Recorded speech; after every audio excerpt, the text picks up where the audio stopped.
कानून तकलील अफादा मुख्ततम, इसका मतलब क्या है कि ये क्या कानून है? ये एक लॉ है कि अफादा मुख्ततम, अभी जो हमने पिछली वीडियो में देखा कि जो रेड लाइन है अफादा मुख्ततम वो हमेशा नीचे खुद जाती है। हर अफादा मुख्ततम की हर नेक्स्ट वैल्यू जो है वो पहली वैल्यू से कम होती है, यानी कि मुख्ततम अफादा का जो ग्राफ है वो हमेशा नेगेटिव स्लोप होगा, नीचे को गिरेगा। तो इसी को हम इकोनॉमिक्स में एक लॉ के तौर पे जानते हैं कि किसी भी चीज़ का, खाने वाली चीज़ का या यूज़ करने वाली चीज़ का जो मुख्ततम अफादा होगा वो हमेशा नीचे को होगा, हमेशा उसकी नेक्स्ट वैल्यू जो है वो पिछली वैल्यू से कम आएगी। तो इसकी डेफिनेशन भी देख लेते हैं कि दीगर हालात बदस्तूर रहते हुए जैसे जैसे किसी शय का इस्तेमाल बढ़ता है इसका मुख्ततम फायदा कम होता चला जाता है। तो जैसे कि आप ग्राफ में देख सकते हैं कि जैसे जैसे हम ग्लास के यूनिट्स यूज़ कर रहे थे तो उनकी जैसे जैसे बढ़ती जाती हैं तो मुख्ततम फायदा वो उसका गिरता चला जाता है। तो तकलीफ का मतलब होता है किसी चीज़ में कमी आना। तो ये एक कानून है कि फायदा मुख्ततम हमेशा कम होता है, नीचे को गिरता है। इसका टेबल और वो भी देखते हैं, इसका ग्राफ। इसका टेबल और इसका ग्राफ बिल्कुल वैसे ही जैसा अभी हमने पिछले टॉपिक में देखा जहाँ पे हम अफादा मुख्ततम की बात कर रहे थे, तो वो सेम ही है। अशिया की इकाइयाँ हमने फर्स्ट कॉलम में ली हैं और थर्ड कॉलम में हमारा मुख्ततम फादा है। जैसे कि हमने देखा है कि हमने मुख्ततम फादा कुल अफादा से निकाला था कि जितनी कुल अफादा में चेंज आता है वो हमारा मुख्ततम फादा होता है। तो वैसे ही हमने वही सेम प्लॉट हमने यहाँ पे ड्रॉ किया है कि जैसे जैसे हम इकाइयाँ बढ़ाते जाते हैं किसी चीज़ की तो मुख्ततम अफादा हमारा जो है वो कम होता चला जाता है। तो पहले के अगेंस्ट हमने 16 ड्रॉ किया है, दूसरी के अगेंस्ट 12 किया है, फिर 8 किया है, फिर 4 किया है और चौथी जब हम यूनिट यूज़ करते हैं तो उसके अगेंस्ट 0 हो जाता है, चौथी के अगेंस्ट 4 हो जाता है और पाँचवीं के अगेंस्ट ये 0 हो जाता है और लास्ट पे जाके ये -4 हो जाता है। तो ये देखें ग्राफ हमेशा नीचे को आ रहा है, इसका नेगेटिव स्लोप है इसकी ग्राफ की। तो इसी को हम कहते हैं कानून तकलील फ़ादा मुख्ततम के फ़ादा मुख्ततम हमेशा नीचे को गिरता है जब हम किसी चीज़ का लगातार इस्तेमाल करते चले जाते हैं। लेकिन इस कानून तकलील फ़ादा मुख्ततम के पूरे होने पे कुछ मफरूज़ात हैं कि इन हालात में ये पूरा होगा और कुछ ऐसी चीज़ें हैं कि जहाँ पे ये कभी लागू नहीं होता। तो पहले हम बात करते हैं मफरूज़ात की। कि पहली बात तो ये है कि जब हम बात कर रहे हैं कि पानी पीना है तो वो मुसलसल उसके यूनिट्स इस्तेमाल करने हैं, यानी कि एक गिलास पिया फिर साथ ही दूसरा पीना है, फिर तीसरा, फिर चौथा, ऐसे है। तो तब हमें ये कानून नज़र आएगा कि हर अगली जब हम गिलास पी रहे हैं पानी का तो हमारी जो फ़ायदा है वो कम होता चला जा रहा है। तो ऐसे नहीं होगा अगर हम उसका मुसलसल इस्तेमाल ना करें। फॉर एग्जाम्पल हम ये करें कि एक गिलास अभी पी लिया, दूसरा गिलास 1 घंटे बाद पी लिया, तीसरा गिलास फिर 2 घंटे बाद पी लिया, तो ये फिर तब ये लागू नहीं होगा क्योंकि फिर 2 घंटे बाद तो फिर हो सकता है कि पहले गिलास से भी ज़्यादा आपको उसका सेटिस्फेक्शन आए, ज़्यादा फ़ायदा मिले।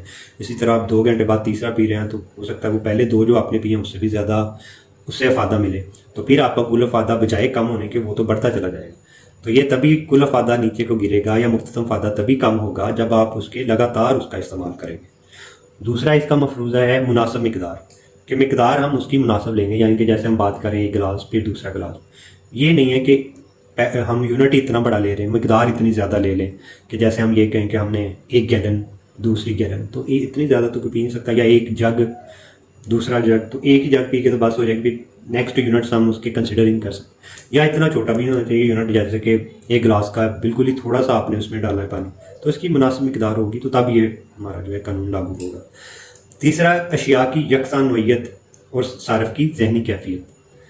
अशिया की यकसा नोयत का मतलब यह है कि जो पानी आप पी रहे हैं वो सारा एक जैसा हो। ये नहीं कि पहला गिलास जो है वो सादा पानी का था और दूसरा गिलास जो आपने यूज़ किया है वो कोई कोल्ड ड्रिंक है या कोई शरबत है, तो उससे तो फिर यही होगा कि पहले गिलास में इतना फ़ायदा नहीं है, दूसरे गिलास में ज़्यादा फ़ायदा है। तो अगर आप कोई कोल्ड ड्रिंक यूज़ कर रहे हैं तो फिर सारे ही यूनिट कोल्ड ड्रिंक के होने चाहिए, सारे ही गिलास पहला, दूसरा, तीसरा वो सारे कोल्ड ड्रिंक्स के होने चाहिए। और अगर सादा पानी यूज़ कर रहे हैं तो वो सादा पानी के होने चाहिए, यानी कि एक जैसी हो अशिया। और सारफ की जहनी कैफियत में तब्दीली ना आना, इसका मतलब यह है कि जैसे सारफ जो है पहले भी इसको चीज़ को खा रहा था तो बाद में भी वैसे ही उसको खाता रहे। फॉर एग्जांपल सारफ ने 1 गिलास पी लिया या 2 पी लिया है, बाद में उसको कोई कह दे कि पानी पीना तो सेहत के लिए बहुत अच्छा है, तो वो फिर बजाय उसको दूसरा तीसरा गिलास बुरा लगने के अब वो अच्छा फील कर रहा है क्योंकि उसकी जहनी कैफियत चेंज हो गई है। अब उसको ज़्यादा उसमें फ़ायदा नज़र आ रहा है कि मेरी तो इससे सेहत या मेरी उससे बेटर होगी हेल्थ। तो ये नहीं होना चाहिए, आपकी जो इस्तेमाल कर रहा है किसी चीज़ को उसकी जहनी कैफियत चेंज नहीं होनी चाहिए। और इसकी मुस्तस्नियात हैं कुछ कि जहाँ पे ये लागू नहीं होता, यानी पे ये चीज़ें अगर होंगी तो वहाँ पे कभी भी आपका फ़ायदा मुख्तसम कम नहीं होगा अगले यूनिट पे। जैसे इल्म और मुताला है तो नॉलेज जो है वो ये नहीं है कि एक बुक आपने पढ़ ली या दूसरी पढ़ ली या तीसरी पढ़ ली, या टॉपिक एक पढ़ लिया, दूसरा पढ़ लिया, तीसरा पढ़ लिया, तो ऐसा नहीं होता। कि आपका मुख्ततम अफादा जो है वो कम होना शुरू हो जाए, बल्कि इल्म से और मुताले से आपका सेटिस्फेक्शन, लेवल ऑफ सेटिस्फेक्शन बढ़ती चली जाती है। दूसरा, दौलत का हसूल। जैसे पैसा है तो पैसे का ये नहीं होता कि आपको 1000 रुपया मिला, फिर 2000 मिला, फिर 3000 मिला। तो ऐसा नहीं है कि हर अगले यूनिट पे जो आपको अफादा कम हो रहा है, बल्कि ये तो बढ़ता जा रहा है। जितने ज़्यादा आपको यूनिट्स या थाउजेंड्स मिलते जाएंगे उतना ही आपका अफादा बढ़ता जाएगा। तो ये दौलत के ऊपर ये हमारा कानून जो है, कानून तकलील फ़ादा मुख्ततम, ये लागू नहीं होता। इसी तरह तारीख़ी नवादरात, यानी कि कुछ लोगों को शौक़ होता है कि कोई चीज़ें जमा की जाएँ पुरानी या तारीख़ी चीज़ें जमा की जाएँ, तो वो जितनी ज़्यादा कलेक्ट करते जाते हैं तो उनका फ़ायदा बढ़ता जाता है। ये नहीं होता कि ज़्यादा चीज़ें कलेक्ट करने से कम होता चला जाए। इसी तरह नशावर चीज़ें हैं, कुछ लोगों को एडिक्शन होती है, तो वो जब वो उस चीज़ को यूज़ करते रहते हैं तो उनका लेवल ऑफ सेटिस्फेक्शन बजाय कम होने के वो बढ़ता चला जाता है। तो ऐसी अशिया के ऊपर भी कानून तकलील फ़ादा मुख्ततम जो है वो लागू नहीं होता। अभी हमने देख लिया कि कैसे किसी चीज़ को जब अब कोई सारफ इस्तेमाल करता है तो उसका जो अफूल फ़ादा है वो किस तरह का होता है, और कैसे हर नेक्स्ट यूनिट पे उसका फ़ादा मुख्ततम जो है वो कम होता चला जाता है। अब हम देखते हैं कि सारफ जो है वो कैसे अपने अफादे को मैक्सिमाइज़ कर सकता है, अपने अफादे को कैसे वो ज़्यादा से ज़्यादा कर सकता है। तो इसके लिए हम कानून मसावी अफादा मुख्ततम पढ़ते हैं। ये कानून कहता है कि जब सारफ अपने महदूद वसाइल को मुख्तलिफ अशिया पर इस तरह खर्च करता है कि हर शय पर खर्च होने वाला आखिरी रुपये का मुख्ततम अफादा बराबर हो जाए, तो इसे हम कानून मसावी अफादा मुख्ततम या कानून इंतहाई तस्कीन भी कहते हैं। कानून मसावी अफादा मुख्ततम को समझने के लिए हम इसका टेबल और इसका ग्राफ देखते हैं। तो सबसे पहले हम टेबल पे देखते हैं। तो टेबल में शुरू में हमारे पास पैसे की या मनी की इकाइयाँ हैं। तो ये कुछ भी आप देख सकते हैं। एक का मतलब 1000 भी हो सकता है, 1000 रुपया भी हो सकता है, 1 रुपया भी हो सकता है। तो ये जस्ट एक समझने के लिए है चीज़। तो ये इकाइयाँ हमारे पास रुपए की 1 2 3 4 5 इकाइयाँ हमने कुल ली हैं। तो दो चीज़ें हैं यहाँ पे हम ले रहे हैं कि चीनी है और चावल है। इन दोनों को जो है सारफ खरीदना चाहता है और अपने अफादे को ज़्यादा से ज़्यादा करना चाहता है। तो यहाँ पे हम देख सकते हैं कि जब एक रुपया वो लगाता है चीनी के ऊपर, तो उसको हम यहाँ पे ये भी कंसिडर करते हैं या अज्यूम करते हैं कि दोनों चीनी और चावल की जो कीमत है वो 1 रुपया है। एक यूनिट का 1 रुपया है। एक या फॉर एग्जांपल 1 किलो आप चीनी खरीद रहे हैं तो 1 रुपया है उसकी कीमत, या 100 रुपया है, ऐसे भी ले सकते हैं। यहाँ पे हम ये फ़र्ज़ कर रहे हैं कि चीनी की कीमत और चावल की कीमत, दोनों की कीमत सिंपल करने के लिए दोनों की कीमत हम कह रहे हैं कि 1 रुपया है फी किलोग्राम फॉर एग्जांपल। तो 1 रुपया अगर हम चीनी के ऊपर लगाते हैं तो 1 रुपये से हमें मिलता है 24 मुख्ततम अफादा, यानी कि हमें 1 किलो से 24 उसका मुख्ततम फ़ायदा है चीनी का। जब उसके ऊपर हम 2 रुपये लगाते हैं या 2 यूनिट उसके खरीदते हैं तो फिर 20 मिलता है। 3 लगाते हैं तो 16, 4 लगाते हैं तो 12। इसी तरह चावल का है कि जब हम 1 रुपया उस पर खर्च करते हैं या उसका 1 यूनिट खरीदते हैं तो मुख्ततम फ़ायदा हमारा होता है 20। 2 खरीदते हैं तो 16, 3 खरीदते हैं तो 12। तो यहाँ से हमें समझ आ रही है कि चीनी का जो मुख्ततम फ़ायदा है वो थोड़ा सा ज़्यादा है चावल के मुख्ततम फ़ायदा से। अब हम ये देखना चाहते हैं कि सारफ कितनी चीनी की चीज़ें खरीदे और कितनी चावल की खरीदे कि उसका फ़ायदा या उसकी सेटिस्फेक्शन ज़्यादा से ज़्यादा हो जाए। तो ये कानून मसावी फ़ायदा मुख्ततम ये कहता है कि सारफ का जो लेवल ऑफ सेटिस्फेक्शन है या उसकी जो फ़ायदा है, यूटिलिटी है, वो तब ज़्यादा से ज़्यादा होती है जब उसका मुख्ततम फ़ायदा आपस में बराबर हो जाए दो चीज़ों का और उसके पैसे भी पूरे खर्च हो जाए। फॉर एग्जांपल कंज्यूमर के पास 5 रुपये हैं, तो अगर वो 3 रुपये आप इस पे लगाएं चीनी के ऊपर, यानी कि 3 यूनिट इसके खरीदे तो उसको 16 मुख्ततम फ़ायदा होता है, जैसे कि हाईलाइट किया गया है। और इसी तरह अगर वो 2 रुपये लगाए चावल के ऊपर तो उसके 2 यूनिट खरीद के उसका मुख्ततम फ़ायदा भी 16 होता है। तो 3 इसके यूनिट हो गए चीनी के और 2 यूनिट हो गए चावल के। तो इन दोनों के ऊपर उनका मुख्ततम फ़ायदा आपस में बराबर है। देखें 16 और 16। तो देखते हैं अब यहाँ पे कैसे इसका कुल फ़ायदा जो है वो ज़्यादा से ज़्यादा है। ग्राफ में भी आप देख सकते हैं जो ब्लू लाइन है वो हमारा मुख्ततम फ़ायदा चीनी का है, उसको वैसे ही हमने ड्रा किया है कि 1 के अगेंस्ट हमने 24 लिया है, 1 यूनिट के अगेंस्ट, 2 यूनिट के अगेंस्ट हमने 20 लिया है, पॉइंट 3 के आगे 16 लिया है। तो ये ब्लू डॉट को हमने मिलाया तो हमारी ब्लू लाइन हमारी चीनी का फ़ायदा मुख्ततम बन गया। इसी तरह चावल का फ़ायदा मुख्ततम हमारे पास रेड लाइन है, तो ये भी हमने ऐसे ही इनको ड्रा किया है। 1 के अगेंस्ट हमने 20 प्लॉट किया, फिर 2 के अगेंस्ट 16 हमारे पास पॉइंट आ गया, 3 के अगेंस्ट 12 आ गया। तो इन सारे पॉइंट्स को जब हमने मिला दिया तो ये हमारे पास रेड लाइन चावल का मुख्ततम फ़ायदा आ गया। तो जब हम इनको अगर काउंट करें, इनको सम अप करें कि जब हम 3 रुपये खर्च कर रहे हैं या 3 इकाइयाँ चीनी की खरीद रहे हैं और 2 इकाइयाँ चावल की खरीद रहे हैं तो हमारे पास कुल फ़ायदा कितना आता है। तो कुल फ़ायदा हासिल करने के लिए हम मुख्ततम फ़ायदा को ऐड कर देते हैं, सम अप कर देते हैं। तो यहाँ पे हम क्या करेंगे, 24 चीनी के अफादा मुख्ततम 3 तक जाएंगे और तीनों को ऐड कर देंगे। 24 जमा 20 जमा 16, इन तीनों को ऐड करेंगे। और इसी तरह फिर हम ऐड करेंगे चावल के 20 जमा 16। तो चीनी का मुख्ततम अफादा तीनों को ऐड किया, 24 20 16, तो ये हमारे पास 60 आ गया। और जब हमने चावल का मुख्ततम अफादा 20 और 16 को ऐड किया तो ये हमारे पास 36 आ गया।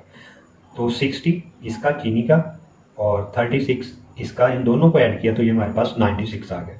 तो 96 अब हमारे पास इसका कुल अफादा है सारफ का, अगर वो 3 यूनिट खरीदता है चीनी के और 2 यूनिट खरीदता है चावल के। तो ये कानून हमें ये कहता है कि इसके अलावा अगर हम कोई और हम अपने तब्दील करें, सारफ अगर कोई और तब्दील करें कि 3 चीनी के बजाय 4 करें चीनी के यूनिट और फॉर एग्जांपल 1 कर दे चावल के यूनिट, तो चीनी के यूनिट से 4 खरीदने से आपको 12 मुख्ततम अफादा मिलेगा और 1 चावल का खरीदने से चावल का मुख्ततम अफादा 20 मिलेगा। तो इस लिहाज से 12 और जो 20 है ये आपस में बराबर नहीं होंगे, क्योंकि 12 और 20 मुख्ततम अफादा आपस में बराबर नहीं है। जैसे कि पहले था 16 और 16, 3 इसके खरीदने से 2 इसके, 16 और 16 था।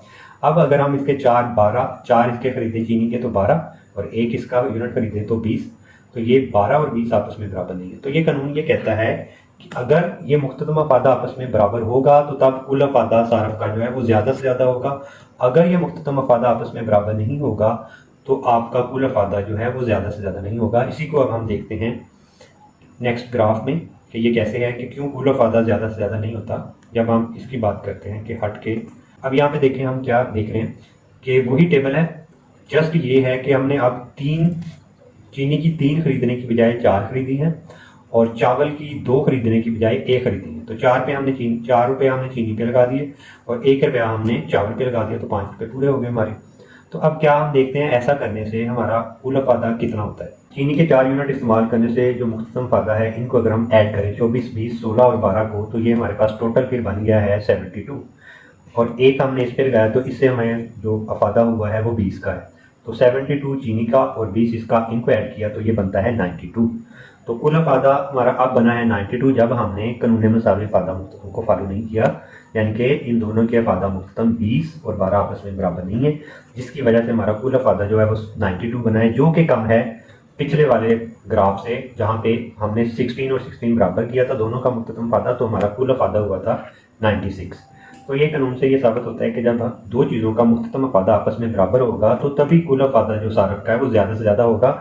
इसके अलावा अगर आपने इस कानून को फॉलो ना किया, यानी कि 12 और 20 जब मुख्ततम अफादा हुआ 2 अशिया का, तो फिर आपका कुल अफादा 92 होता है, जो कि कम है। इसके ग्राफ से भी देख सकते हैं हम। ग्राफ में हमने क्या किया है, ग्राफ में हमने एक्स एक्सिस पे इकाइयाँ ली हैं रुपये की 1 2 3 4 5 और वाई एक्सिस पे हमने लिया है दोनों चीज़ों का अफादा मुख्ततम, चीनी का भी और चावल का भी। ब्लू लाइन जो है वो चीनी का अफादा मुख्ततम है और रेड लाइन जो है वो चावल का अफादा मुख्ततम है।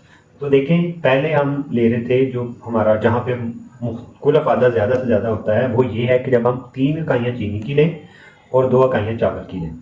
3 इकाइयाँ चीनी की अगर आप देखें तो ये 3 के आगे ये जो लाइन है फर्स्ट लाइन, यहाँ पे 3 इकाइयाँ इसकी होगी और 2 इकाइयाँ आप चावल की लें तो इसका अफादा यहाँ पे है आपका ये पॉइंट। तो ये चीनी का अफादा और ये चावल का अफादा ये पॉइंट पे। अब हम क्या कर रहे हैं, इस पे हमें पता है कि हमारा अफादा जो कुल अफादा जो है वो ज़्यादा से ज़्यादा है 3 और 2 पे। 3 अगर हम खर्च करें चीनी पे और 2 हम यूनिट खर्च करें चावल पे। इससे हट के अब हम करते हैं, हम क्या करते हैं, हम 4 कर देते हैं यूनिट चीनी के और चावल का 1 कम कर देते हैं, फिर देखते हैं कि क्या फ़र्क पड़ता है। तो देखें ये 3 से अब हमने जब 4 किया चीनी का तो इसमें क्या हुआ कि ये हमने इसको प्लॉट, ये लाइनें लगा के प्लॉट लगा दिया। तो ब्लू एरिया जो है 3 से 4 तक जब हम गए ये सारा एरिया, ये हमारा इजाफा हुआ है कुल अफादा में, क्योंकि हमने 3 की बजाय अब 4 कर दिए इकाइयाँ तो इजाफा बढ़ गया है, हमारा कुल अफादा जो है वो ज़्यादा हो गया। और कमी क्या हुई है कि जब पहले हम 2 चावल की ले सकते थे इकाइयाँ, अब हम 1 ले रहे हैं तो 2 से हम 1 यूनिट पे आ जाएंगे चावल पे। तो ये जो रेड एरिया है तो ये हमारा, अब ये हमने हाईलाइट कर दिया तो 2 से हम 1 की तरफ आएंगे, तो ये हमारा कमी है। तो ब्लू एरिया जो है हमारा कुल अफादा में इजाफा है और जो रेड एरिया सारा जो है ये कुल अफादा में कमी है।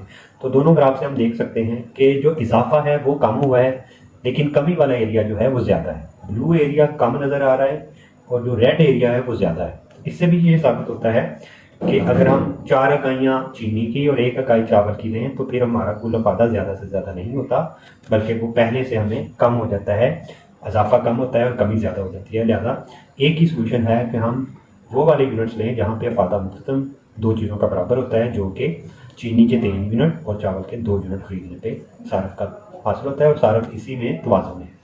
कानून मुसावी अफादा मुख्ततम के भी कुछ मफरूज़ात हैं कि कब ये लागू होगा, कब नहीं होगा। तो मफरूज़ात का पहला मफरूज़ा ये है कि महदूद ज़राए हैं। पहली बात तो ये कि ये तब लागू होता है कि आपके पास लिमिटेड इनकम है, यानी कि जैसे हमने एग्जांपल में कंसिडर किया कि 5 रुपये ही हैं सिर्फ, तभी आप ये देख सकते हो कि कितने मैंने यूनिट उसके खरीदने हैं कितने। अगर आपके पास बहुत ज़्यादा वसाइल हैं, पैसा है, फिर तो आप ये नहीं सोचते कि कितनी मैंने इसकी चीज़ें खरीदनी, कितनी इसकी, फिर तो आप ज़्यादा से ज़्यादा ले सकते हैं।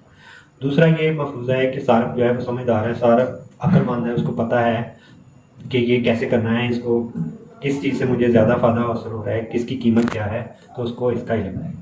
तीसरा हम ये फ़र्ज़ करते हैं कि अफादा को हम पैमाइश कर सकते हैं, जैसा कि हम एग्जांपल में लिख रहे हैं कि 20, 16, तो यानी कि अफादा को हम इन टर्म्स ऑफ वैल्यूज़ लिख सकते हैं।